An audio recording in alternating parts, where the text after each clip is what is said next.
That heavy, sinking sensation in your gut, the one that strikes before you even open your eyes, confirming that the weight of yesterday's worries is still pressing down.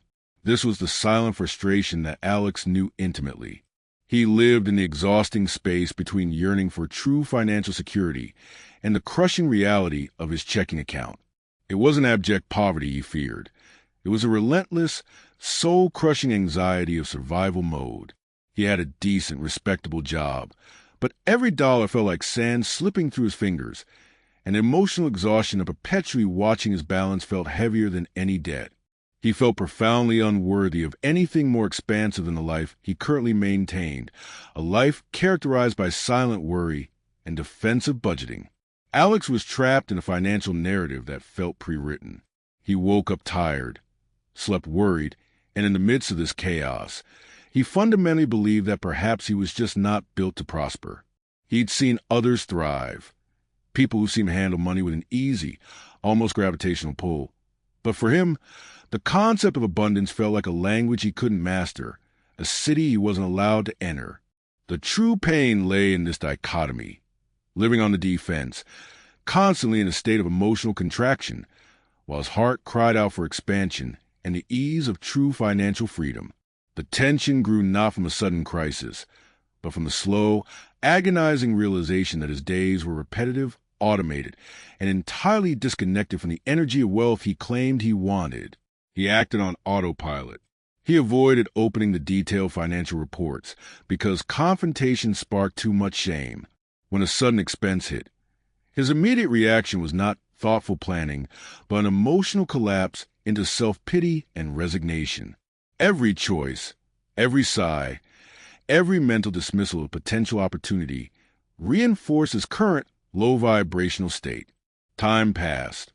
Months blurred into years, and nothing materially changed because his inner operating system remained fixed in scarcity. He would catch himself mid-afternoon, scrolling through highlight reels of lives he desired, and an internal voice would whisper corrosive lie. They got lucky. This isn't meant for you. That whisper was the true barrier. It wasn't the external economy, the interest rates, or the job market. It was the internal architecture of his own ingrained expectations. He was running a subconscious program installed decades ago by observation and circumstance, one that inherently equated money with stress, guilt, or inevitable disappearance. The turning point was quiet, occurring late one evening when Alex looked past the numbers on the screen and saw not a debt figure, but a reflection of his own emotional immaturity around money. He realized he wasn't failing because he lacked knowledge. He was failing because he lacked internal control. He recognized that transformation wasn't going to happen in a sudden, dramatic windfall or a massive financial restructuring. It had to happen in the small, sacred moments of his day.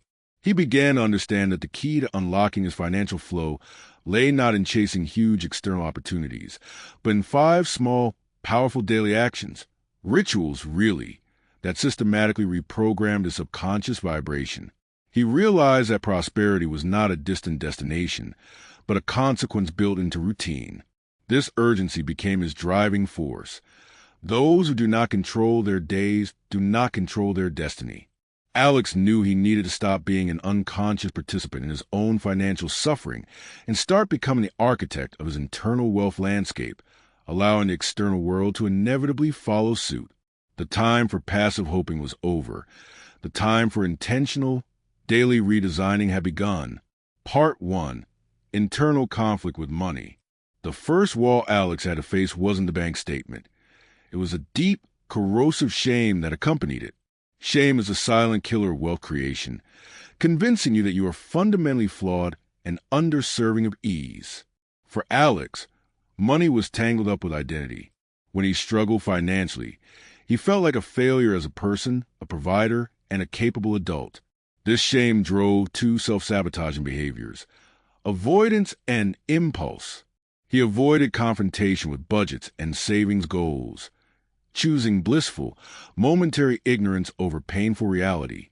And when anxiety peaked, he succumbed to small impulses, a needless purchase, an expensive takeout order, a temporary analgesic that immediately triggered guilt, reinforcing the cycle of feeling bad acting carelessly and then feeling worse.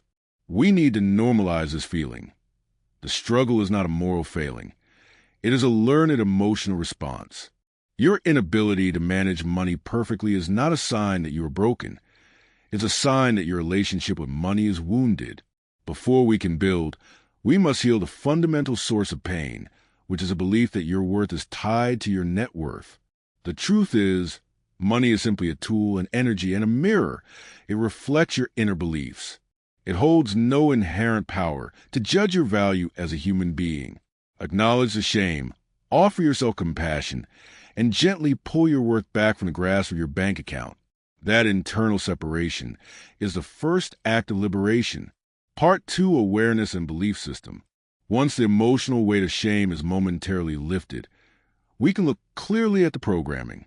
Your current financial reality is a perfect printout of your deepest, often unconscious, beliefs about money. Alex started tracking his beliefs back to their origin.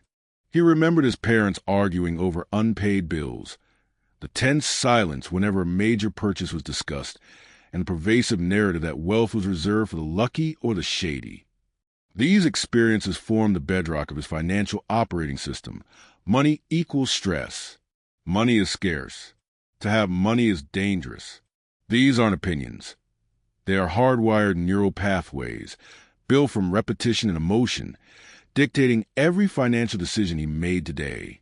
The critical step now is excavation. Take an honest inventory.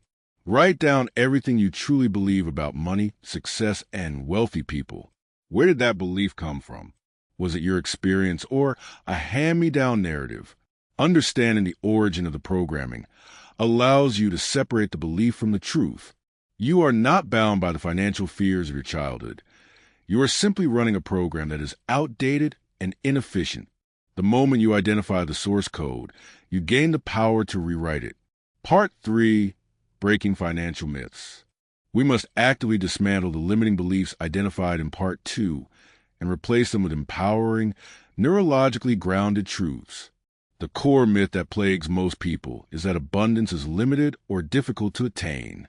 We are told, implicitly or explicitly, that we must struggle, sacrifice, or engage in painful deprivation to achieve financial stability. This is scarcity thinking, and it's a lie. We replace it with the truth of expansion. For Alex, the biggest shift was reframing saving from deprivation into future resource allocation.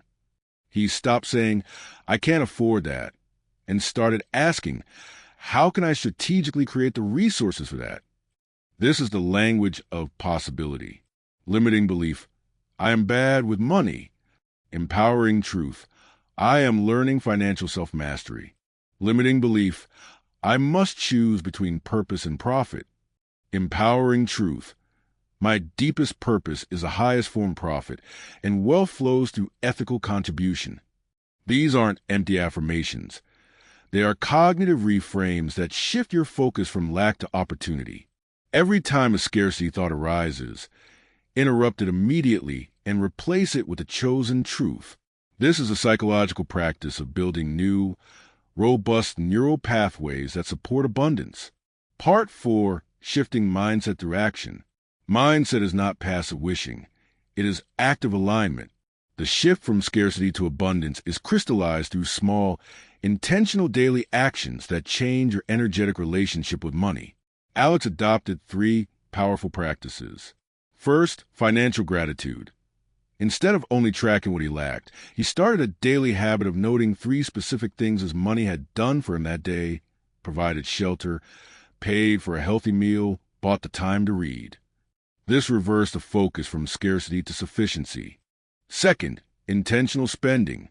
Before any purchase, large or small, he paused and asked, "Does this purchase align with the person I am becoming?" This cut impulse buying by tying consumption to identity, not anxiety. Third, the 5-minute financial flow. He dedicated 5 minutes every morning to calmly looking at his accounts, not with fear, but with curiosity and mastery, assigning a constructive action to the day's finances, transferring $5 to savings, researching an investment term. These actions are not just tasks. They are vibrational switches. They signal to your subconscious that you are now operating from a place of control, gratitude, and mastery, dramatically increasing your magnetism for financial opportunity. Part 5, Empowerment and Identity. The final and most profound step is claiming a new financial identity. You must stop identifying as someone who struggles with money and step fully into the role of a financial self-master. This means seeing prosperity not as luck, but as a consequence of who you are and the value you provide. Alex began to tie his desire for wealth to his desire for greater impact. Prosperity, correctly viewed, is a fuel for purpose. When you are financially empowered, you can solve bigger problems, help more people, and operate from generosity rather than fear. Your value to the world determines the wealth you can command. Therefore, focus less on getting money and more on becoming the person who naturally attracts it by increasing your skills, your emotional intelligence, and your contribution. True abundance is not measured by the size of your portfolio, but by your capacity for confidence, clarity, and ethical creation. Embrace the identity of the strategic, capable, and generous steward of wealth. Your external world will rapidly restructure itself to reflect this elevated identity. Part 6, Reprogramming and Commitment. The journey to financial self-mastery is not a one-time fix, but a commitment to perpetual evolution. We end with the ultimate reprogramming statement, designed to anchor this new identity deep into your subconscious. Close your eyes and visualize your future self, the financially free, confident version of you. How does that person stand? How do they speak about money? Now, repeat this commitment. I am a powerful creator of wealth. I manage my resources with wisdom, clarity, and confidence. I deserve to thrive, and my prosperity serves my highest purpose. Every dollar I receive multiplies my capacity for good. Make this commitment daily. Understand that every small, intentional action you take, the gratitude, the 5 minutes of focus, the reframing of a scarcity thought, is a vote for this new identity. You are evolving your relationship with money from one of fear and avoidance to one of partnership and mastery. The external results are inevitable because the internal shift has already occurred. Continue the work, trust the process, and watch your reality transform. Years later, Alex no longer felt that familiar, acidic dread in his stomach when the first light of dawn crept through his window. The man who once lived hunched over a laptop, hiding from the harsh glow of his bank statement, now approached his mornings with a quiet, centered resolve. His apartment wasn't a mansion, but the atmosphere inside had fundamentally changed. Where there was once a heavy air of anxiety and avoidance, there was now the buoyant sense of anticipation and command. He hadn't won the lottery. He had simply won back his mind. The true transformation wasn't measured by the 6 figures that eventually materialized in his investment portfolio, but by the quiet confidence that settled deep into his bones. He realized that the relentless struggle he had endured previously wasn't a struggle against the economy, but a struggle against himself, a battle fought daily between the person he wanted to be and the person his limiting beliefs compelled him to remain. The 5 small daily actions he had committed to were never about mere budgeting. They were neurological exercises in self-trust. The daily habit of acknowledging financial gratitude didn't magically increase his income. It shifted his internal focus from deficiency to sufficiency, making him emotionally ready to spot opportunities he previously overlooked. When he approached his finances, he was no longer a victim seeking rescue, but a deliberate steward ensuring the health of his resources. This internal coherence was the ultimate currency. He learned that chaos is expensive and integrity is magnetic. Because he had dedicated himself to replacing old, scarcity-based narratives with truths rooted in abundance and contribution, the outside world started responding in kind. He attracted clients and collaborators who reflected his elevated standards. Opportunities didn't require him to frantically chase them down. They seemed to arrive gently, finding their way to the person who was emotionally and strategically prepared to receive them. The arrival of significant money felt less like a jarring surprise and more like predictable, natural consequence of focused energy and disciplined intention. He understood that true wealth is simply the external manifestation of consistent internal alignment. The ultimate breakthrough is understanding that the process of building financial freedom is, in essence, a profound spiritual discipline. It demands self-awareness to track the origin of destructive beliefs, integrity to confront past mistakes without shame, and humility to continuously learn and adapt. It requires you to show up for yourself every single day, not just for the sake of the numbers, but for the sake of the character you are refining. The self-mastery needed to handle large sums of money ethically, strategically, and generously is far more valuable than the money itself. The true prize, the enduring legacy, is not the balance sheet. It is a capable, confident, and peaceful human being that emerges from the crucible of this financial evolution. We must accept this deeper truth. You are not pursuing wealth. You are pursuing self-mastery, and wealth is simply the proof of your successful internal design. If you continue to outsource your power to circumstances, hoping for a market shift or a lucky break, you will remain trapped in the vibration of scarcity. But if you commit to the daily architecture of an abundant mindset, if you choose to be the person who is worthy, capable, and strategically sound, then financial expansion becomes a certainty, not a coincidence. Your financial destiny is not waiting to be discovered. It is waiting to be created moment by moment, decision by decision. Stand firm in the identity you have built.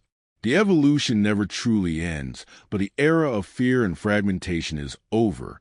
Go forward, grounded in the knowledge that you are a powerful creator, and that the only thing holding you back was the old story you finally stopped believing. Thrive,